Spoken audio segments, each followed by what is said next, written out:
What's up, everybody? Welcome back to the channel. This is the Blind Fish Keeper. My name is Brandon. If you're new here, I am a 100% blind aquarist. I currently have 8 aquariums and 2 tubs out in the backyard. I maintain, scape, build, set up, and run all of my aquariums with very minimal help from sighted people. If this is something you might be interested in, please consider subscribing and hitting that notification bell so you'll be notified when I upload a new video. If you're returning, welcome back. Thanks for the support, and I look forward to hearing from you in the comments. So today I thought I would do a little ramble session on water. I've just got the camera set up here in front of my 55-gallon green terror tank. This is Don Pablo. He is coming up on about 2 years old, I'd say. He is the ruler of this tank. Other than him, there are only a few spotted pictus catfish and a couple of bristlenose in the aquarium. It is planted and scaped by me. On top, it's running a JCMP planted light, and I've got an AquaClear 110 filtering it, as well as I think it's a Marineland filter that comes in the 55-gallon kit tanks, mainly just for a little bit of flow and so that I can plant that bamboo that's growing out of the top. But I figured it'd be a really pretty tank to sit and look at while I was rambling on. This is probably my favorite aquarium right now. But let's get to the point and the reason why I'm doing the video today. Water from a blind guy's perspective. So, for new hobbyists, just getting started, this can be a really daunting and intimidating hobby to get into. It's definitely not as hard as people think it is. It's not as daunting or scary as people think it is. We step in front of our own way. We get in our own way rather a lot. My basic advice to any new person coming in would be to don't impulse buy. If you know you're thinking about getting an aquarium, or you want or are interested in fish, and you think you might want a tank, research. There are thousands and thousands of videos on YouTube alone, but I don't use YouTube as a sole source for information. You know, we've got this lovely tool called Google nowadays that will help you find information on damn near anything out there. You know, none of that was around when I got started back in the 1980s. I learned from my grandmother, and I learned from an old dude in an old fish shop. I found books, I found magazines in the libraries and bookstores, and that's, word of mouth, basically all I had when I started. My grandmother taught me the majority of what I know, and to this day, all these years later, I still do it almost exactly the way she taught me. I have I have included some of the newer technologies, not a lot. I still do it basically the way I learned how to do it all those years ago. And it works. There's no reason to rush out and buy every new piece of newfangled high-tech equipment. This is going to make your life perfect. That's not important. Learn the basics. Learn how to set up an ecosystem. Learn how water works. Learn how your ecosystem works. And you won't have any problems. Things can happen, and they happen to everyone. Don't let that scare you away. You know,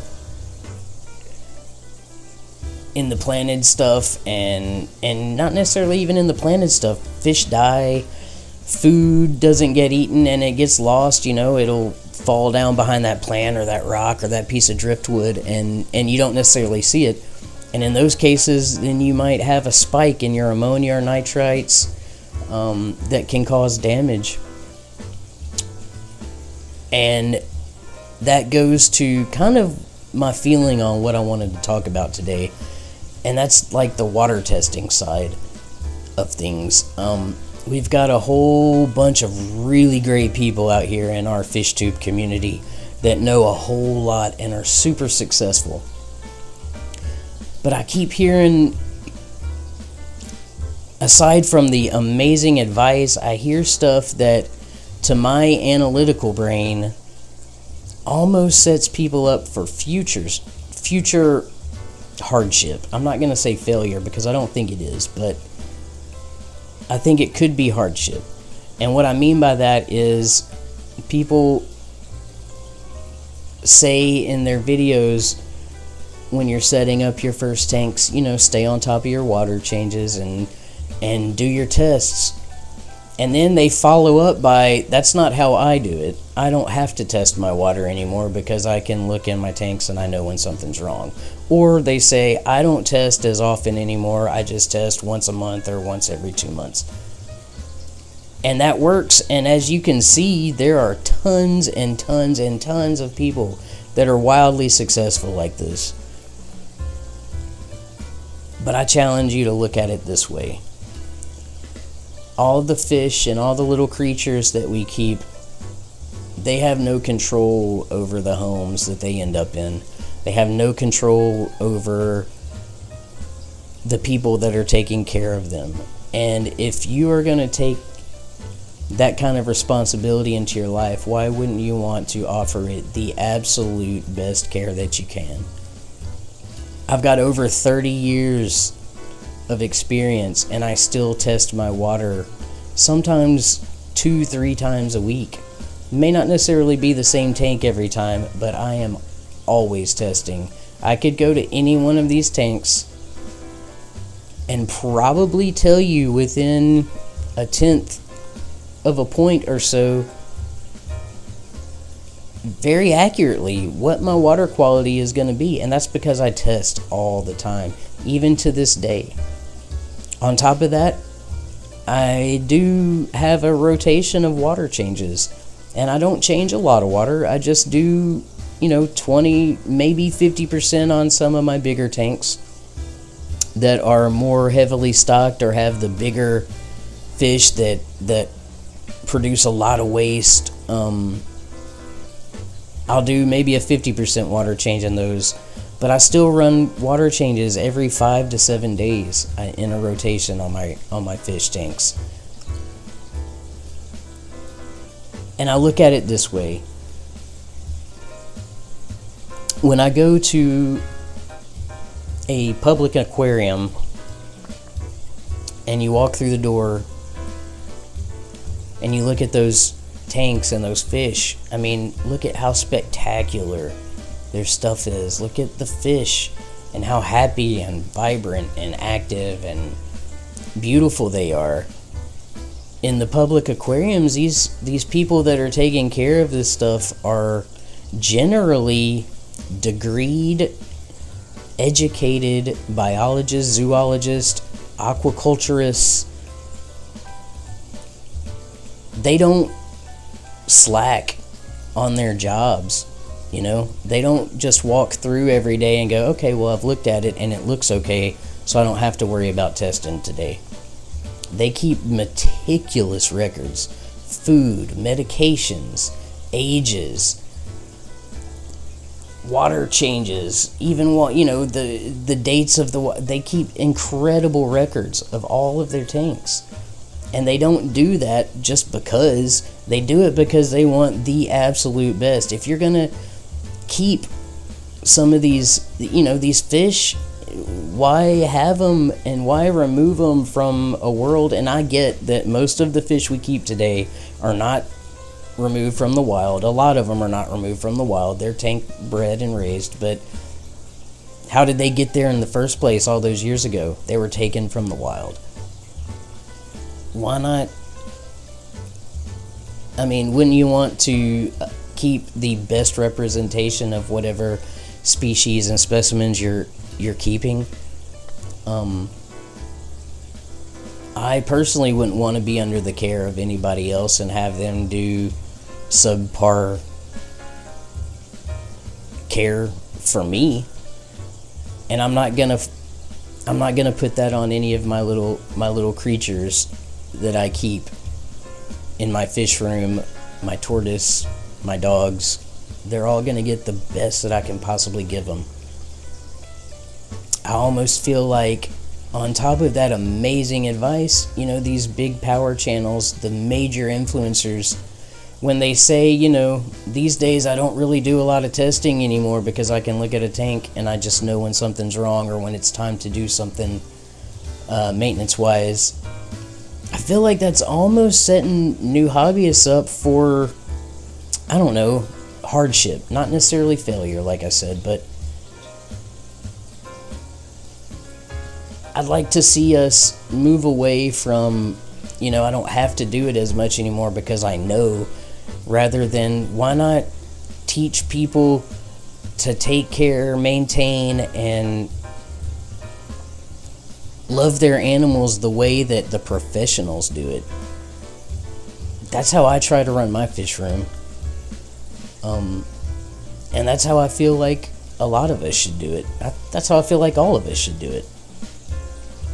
I don't mean this to be a rant. I love the people that I know, the channel. I watch hundreds of channels. I listen to and speak with quite a few people out in the YouTube world, and along with my LFS, store owners and their employees. I value any bit of information that I can get. I look at how everybody does things, and I try to take all of that information and work it into the most manageable processes for me, which for me is almost the way I learned from the very beginning. I keep my hands in my tanks a lot because that's how I connect with my hobby. So I'm able to feel probably, if there's a piece of food that didn't get eaten, or there's detritus that's, built up behind something that you might not necessarily see looking straight on from the front of the tank. I can feel a lot of that stuff that may get overlooked, that may cause problems.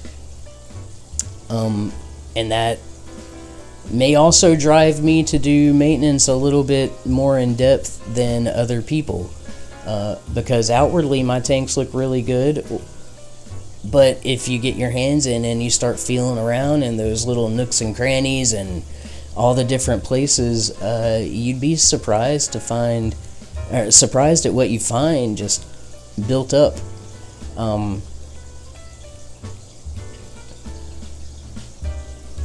Think about how we acclimate our new fish to our tanks. We do it really slowly. Now, with that in mind, think about what happens slowly in your aquariums as you leave them alone. Nitrogen builds up. Possible nitrite or ammonia issues could slowly creep in. pH could slowly start shifting. All these changes happen really slowly, and since that's the way we acclimate our fish, they may not show you that something's going wrong in your tank just on a visual inspection.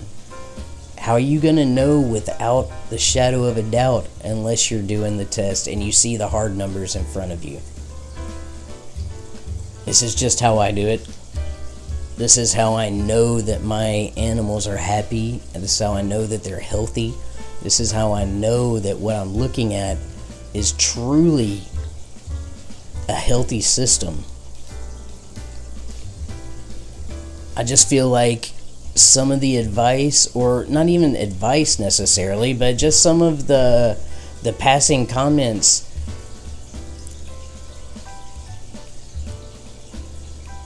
can set people up to think that they may be able to lax off after they've learned a little bit.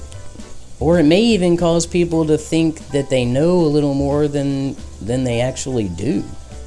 And I'm speaking of the new people coming into our hobby. I don't want to see people turned away because they got some really good advice, but then it was followed up by, eventually you can lax off a little bit. And then they have problems, and by this point they've spent who knows how much money on setting things up, and then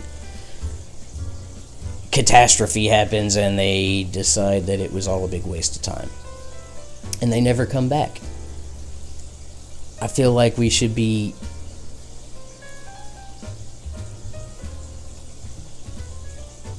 building the strongest foundations for our new hobbyists that we can possibly build for them. And in that, you'll never hear me say, well, I just know. And in some cases, you can. Like for me, I use a lot of my senses now instead of I don't have my eyes. Like, I can smell my water, and I know based on the smell if it's, if there's something in the water or on the bottom that I need to find. I can generally smell it in the water. But that doesn't mean that I'm going to skip the test that day. If anything, that means I'm going to test it sooner. I'm not going to skip a test. There are lots of visual cues and stuff that can certainly help you and guide you, and you should use all of that. Put it all in your toolbox of aquarium health to pull out as needed. But I think that we should all be a lot more active. The maintenance and testing isn't the most glamorous stuff, and it's definitely the stuff that I hear, the parts of the hobby that I hear people complain about more than anything, because it's not going to the store and buying the new stuff, it's not the feeding, it's not sitting there and looking and enjoying it. It's the work side of it, and you've got to do the work. That's just how it goes. We want the best for our fish, so let's do the work. Let's not lax off. Try and run your fish room like a professional aquarium. That's how I do it, and I feel like my tanks and my animals speak for themselves. This was by no means a knock on any of my big influencers, because I still turn to them for advice and things. And even after all the years I've been doing it, I'll be the first to tell you I know next to nothing. Every day I learn something new. So let's get more on top of directing our new people coming into the hobby down a path of success, like 100% total success. Let's not give them a false sense of security, or a sense that they might be able to ease up a little bit as things progress, because you may never know when something's happening until it's too late. Anyway, I think that's enough of a ramble. I hope you guys have enjoyed looking at Don Pablo. I hope he has been outgoing and happy, and giving you a little bit of something fun to look at while I was kind of ranting and rambling on. And by all means, hit me up in the comments. Let me know how you feel about what I've said, and how you do things, how you feel about your maintenance. Talk to me. Let's have a conversation. And if you want to come at me and tell me I'm completely wrong, man, come at me. I love talking. I love conversing with people. But I think that's all I'm going to give you today. So I'm going to go on and close it out with my usual take care of yourselves, everyone, and I'll catch you in the next one.